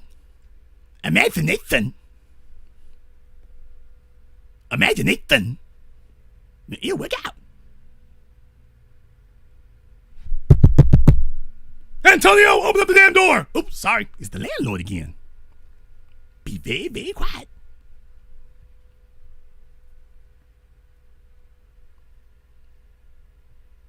Brothers and sisters from around the world, is this what you thought you were signing up for when you started backing Tongue-Tied and Chivette and A-Dunce? Is this on your screen? Is this what you thought you were signing up for?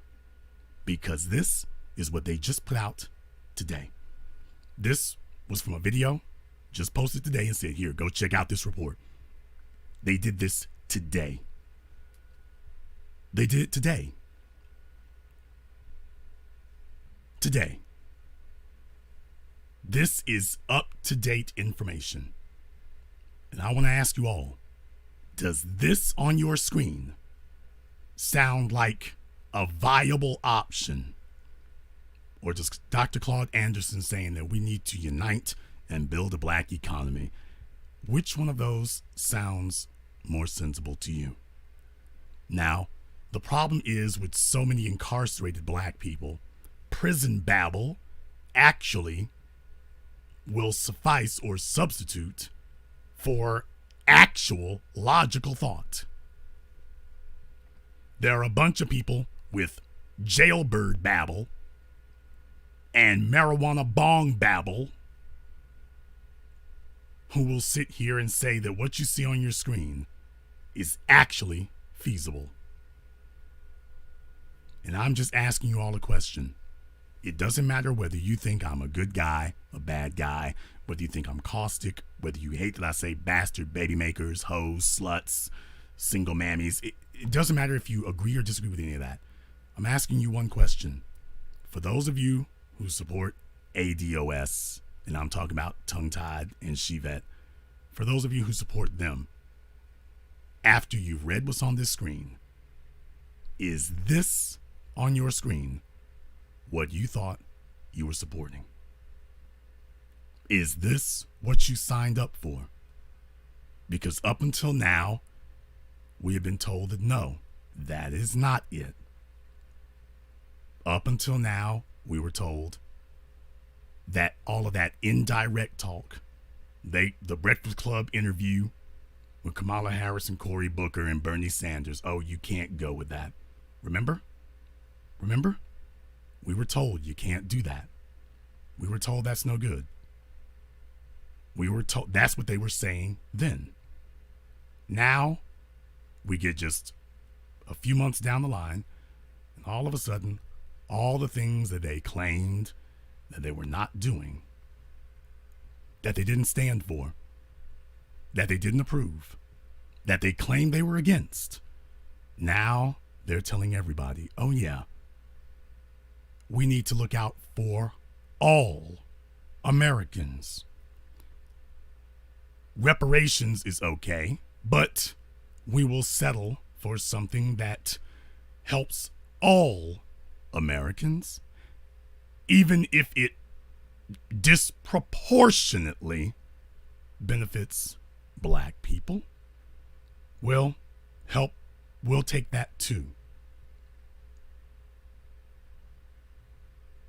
Did you really think that was that what you all were signing up for, as a bait and switch? Is that really what you were supporting? And do you really think that is more valuable and has more credibility than Dr. Claud Anderson? Seriously?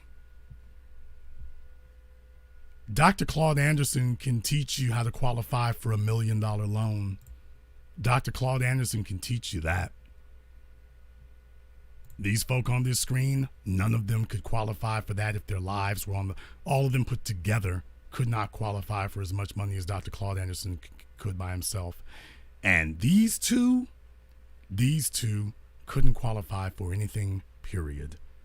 They are complete and total economic failures, attempting to fool the rest of the world into believing that their democratic masters who sent them out here to make asses of themselves somehow have all of our best interests at heart. Brothers and sisters from around the world, these are Kamala Harris and Cory Booker's talking points right here. Repackaged by Antonio Moore and Yvette Carnell and Sandy Doherty. This is the Democratic Party's platform, that bait and switch on reparations that give you no reparations, in a report telling you that this is how you close the racial wealth gap, by not getting reparations. Now, this isn't me saying it. This is their report saying it. Now, I know there's some of you who were abused physically and otherwise by some of your relatives or your parents. I know that it won't matter to you. Being lied to and abused doesn't bother you. Unless it's somebody telling you that it's the wrong thing, then it upsets you. But for everybody else, I read it tonight. And you know, right now, I'm not doing the black Ayatollah thing. I am not going left on it. I'm not doing any of the things you might ordinarily expect. I'm doing this in a way that it's clear to you here. Hey, I'm just telling you what's happening. I'm just telling you what's happening. Somebody tell me this is their report. This is their report. And what are they doing? Simple questions here, people. Is this what you thought you were signing up for if you are still caping for Tweedledum and Tweedledummer? Well, on the page is from their report. There it is.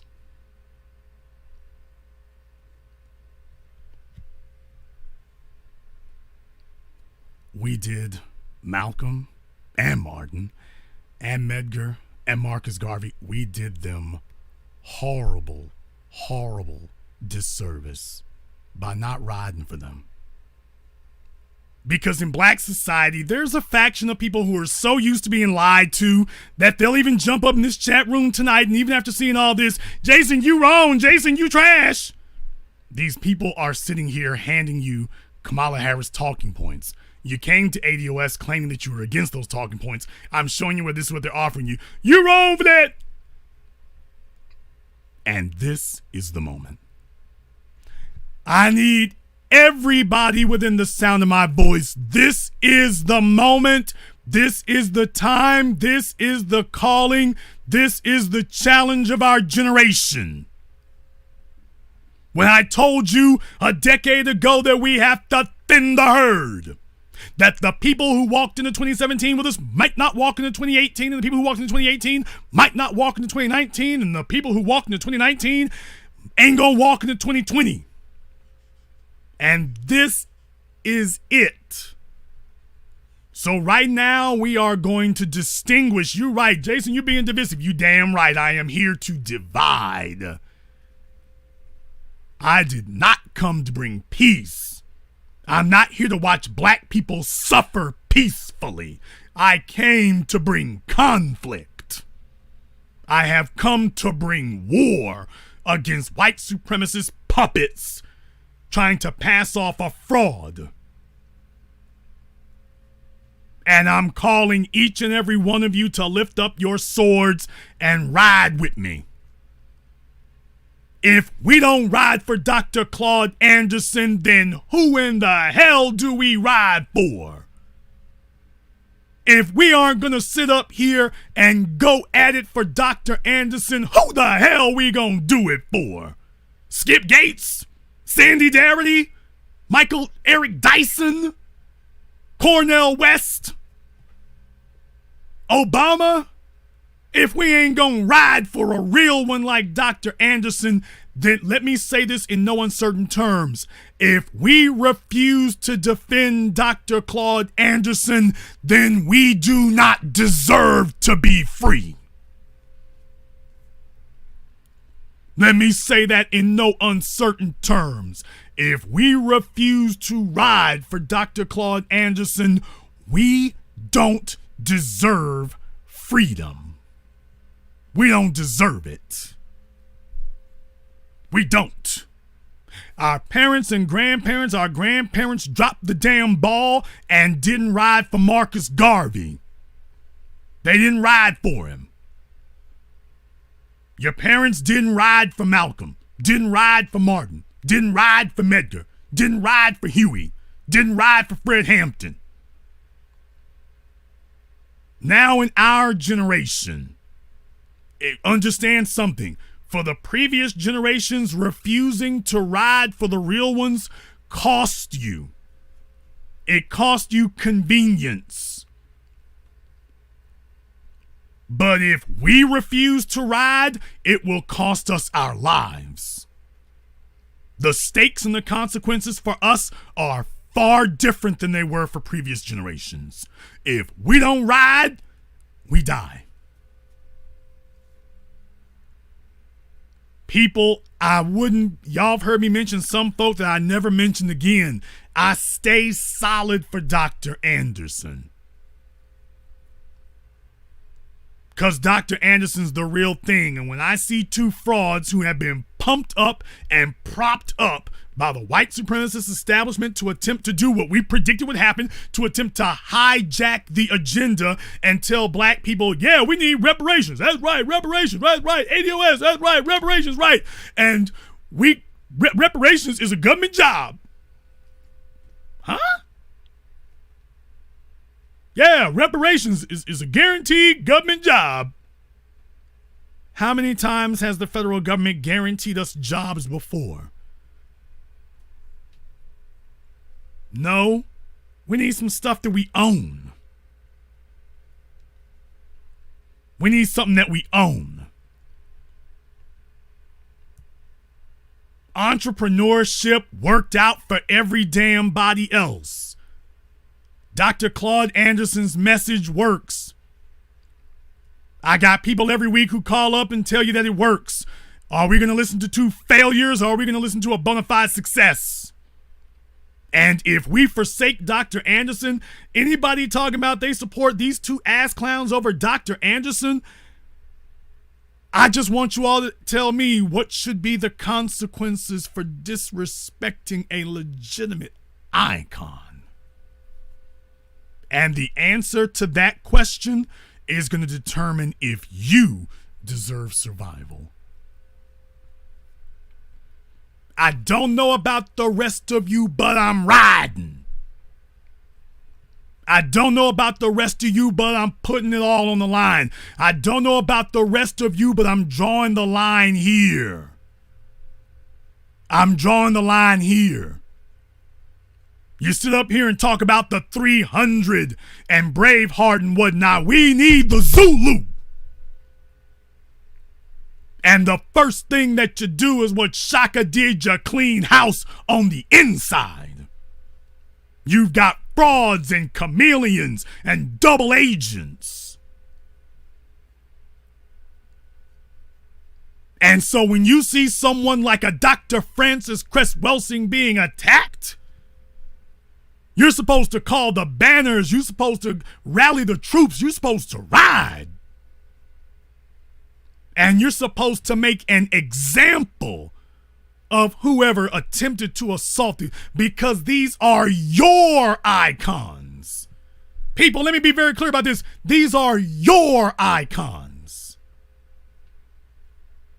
If you don't know the difference between the icons who are for you and those who are not, you don't deserve to survive. These are your icons. I did not agree with everything that Dr. King said, but he was one of our icons. I ride for that. I don't agree with everything that Brother Neely Fuller has posited, but he's one of our icons. I ride for that. I don't agree with everything that Dr. John Henry Clarke has said, and you all know I worship at the altar of Dr. Clarke. I didn't agree with everything that he said, but if Dr. John Henry Clarke never would have thought to jump up and tell you all we need to do something for all Americans, that's the reason I ride for him. If he had ever demonstrated that that was not who he was, it'd be a different story. I know who I ride for. And I want to know who's riding with me. I also want to know who in the hell it is who's still over there on the side of our enemies, both from without and from within. I want to know who is still carrying the water for the traitors. That's what I want to know. I want to know who's still apologizing and caping and trying to cover up and play defense attorney for the traitors. That's what I want to know. I want to know who's with us and who's not.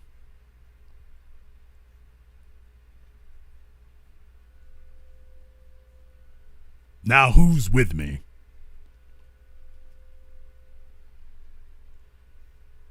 If you're new here to the Black Channel, welcome. This has been a special Christmas edition or non-Christmas edition. We do this every year, every holiday, every time, because white supremacy does not take a holiday. Neither do we, either against white supremacy or their internet puppets. And understand something. The last 50 years, if I have anything to say about it, you will find that the last 50 years were far kinder to you than mine is going to be. Let's be very clear about that.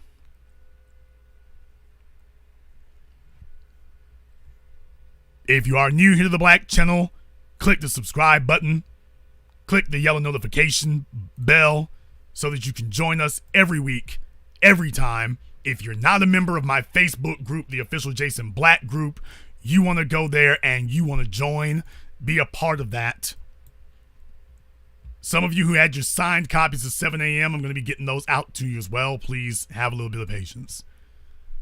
And make sure that you see it for yourself. Go to blackchannelfilms.com. Check out the work of the Black media.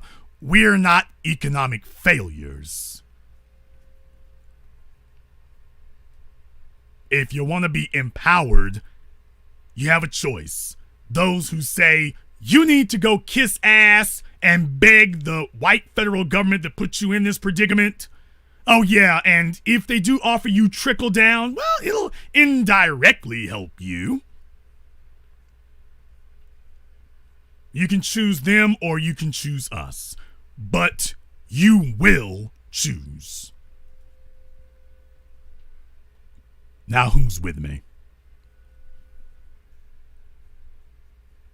And this concludes tonight's broadcast of the BlackChannel.net radio program. I am your host, your brother, your humble servant, the Black Authority. And until next time, my brothers and my sisters from around the world, remember, Black is the future, and the future is riding.